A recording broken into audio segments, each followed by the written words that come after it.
सातवीं कक्षा के सभी छात्रों, नमस्ते। आज हम हिंदी की कविता, पहली कविता जो कि पाठ दूसरा है, फूल और कांटे। फूल और कांटे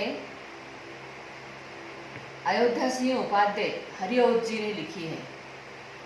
उनका परिचय है। हरिओत जी 1865 में आजमगढ़ में उनका जन्म हुआ और मृत्यु 1947 में हुई।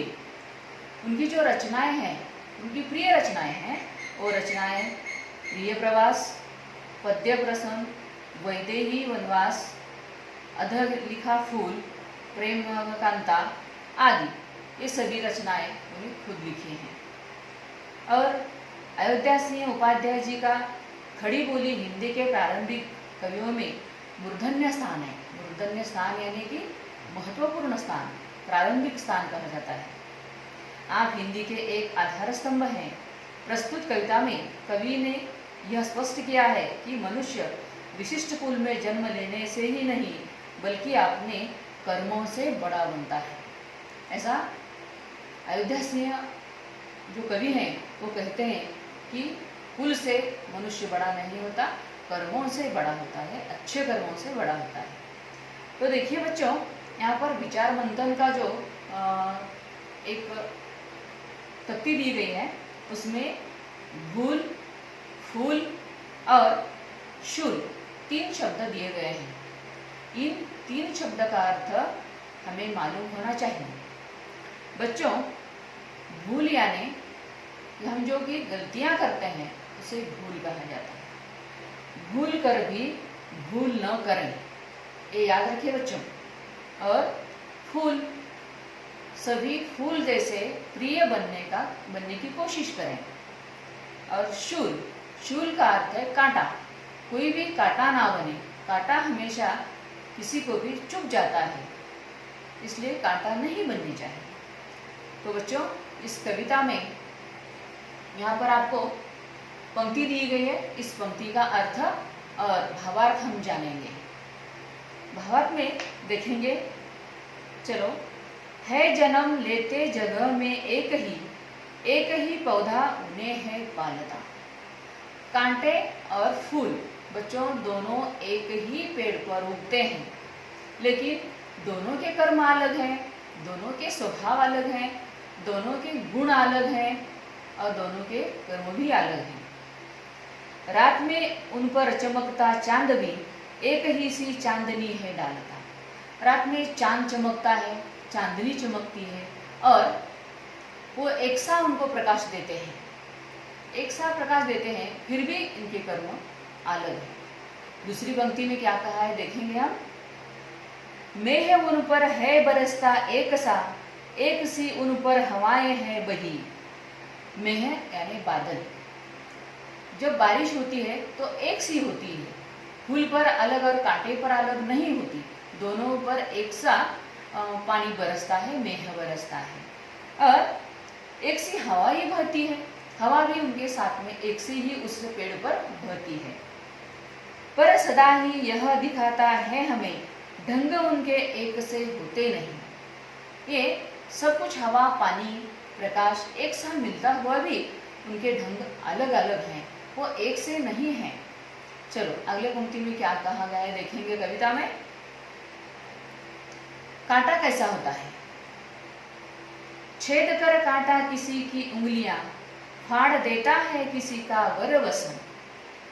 छेदना, काटना, तो कांटा किसी को चुभ जाता है और फाड़ देता है किसी का वरवसन। वर यानी सुंदर, वसन यानी वस्त्र। किसी के सुंदर जो वस्त्र होते हैं तो उसको फाड़ देते हैं, एक कांटे का काम है। और प्यार डूबी तितलियों के पर कतर, भौर का है वेद देता शाम तन।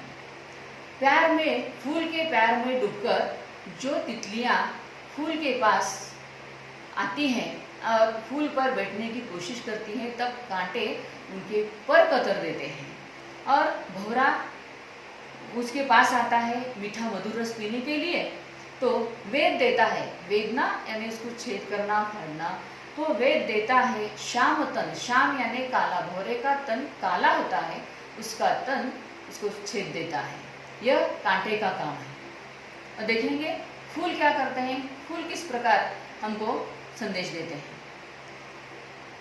फूल लेकर तितलियों को गोद में, भौर को अपना अनूठा रस पिला।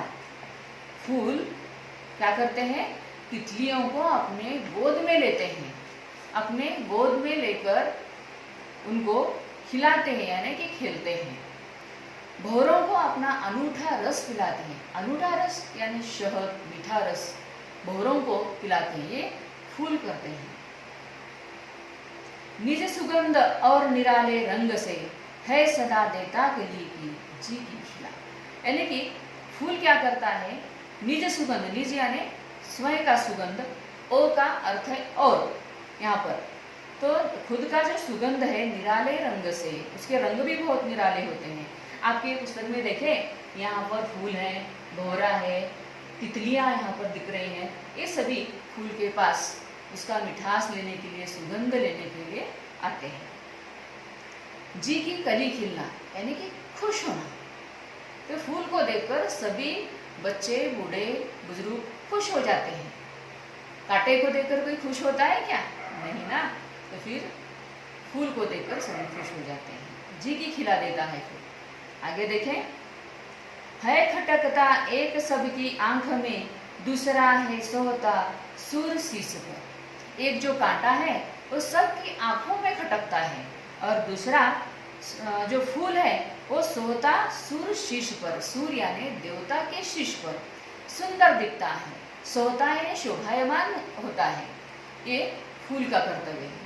दोनों एक ही जगह पर उगते हैं लेकिन उनके कर्म अलग है। किस तरह कुल की बड़ाई काम न दे, जो किसी में हो बड़प्पन की कसर। बहुत बड़े कुल वाला है, अच्छे कुल वाला है, उसके माँ बाप भी बहुत अच्छे कर्म करने वाले हैं, लेकिन आगे जो बेटा होता है वो अगर अच्छे कर्म न करते हुए वो कुकर्म करता रहा तो कुल बड़ा होकर भी इसका कोई फायदा नहीं है।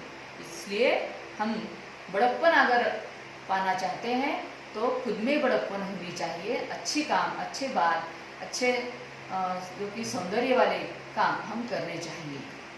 ये थी कविता और उसका भावार्थ हम नीचे देखेंगे। अब ये कविता और भावार्थ सुनकर आप क्या समझ पाए हैं वो आपको 7-8 पंक्ति में लिखना है। देखिए बच्चों, मैं समझा, यहाँ पर आपको लाइन छोड़ दिए गए हैं, यह आपने कॉपी में लिखना है। आपको 8-10 पंक्ति में लिखकर निकालना है कि फूल और कांटों में कैसा फर्क है, उनके काम कैसे हैं। हमको कांटा नहीं बल्कि फूल बनने चाहिए, यह आपको समझ में आया है। इसका भावार्थ आप समझ सके हैं, इसमें लिखकर निकालना है।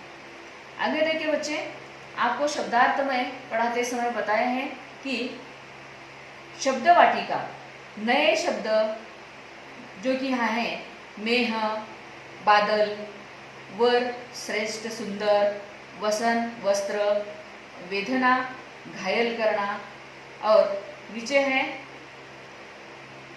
मुहावरा, जी की कली खिलना, खुश होना। तो ये सब आपको यहाँ पर बताए गए हैं। इस कविता को, भावार्थ को समझकर आपको इस प्रश्न के उत्तर लिखने हैं।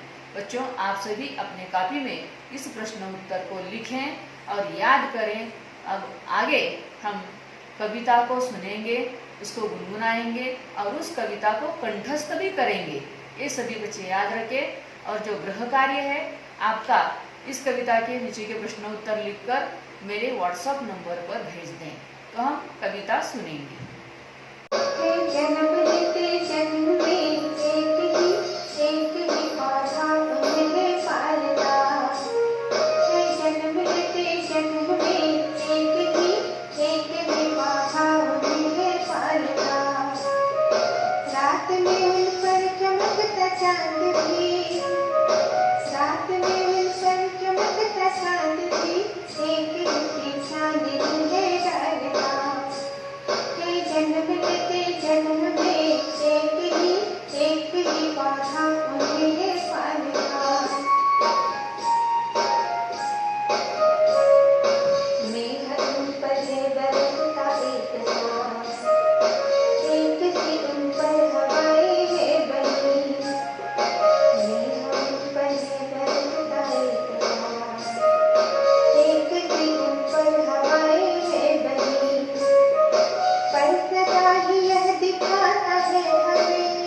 जगह में एक ही पौधा उन्हें पालना।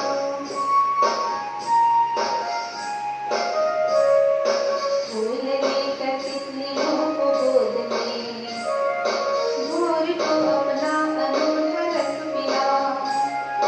फूल लेकर तितलियों को गोद में, मोर को अपना अनूठा रस मिला। निज सुगंध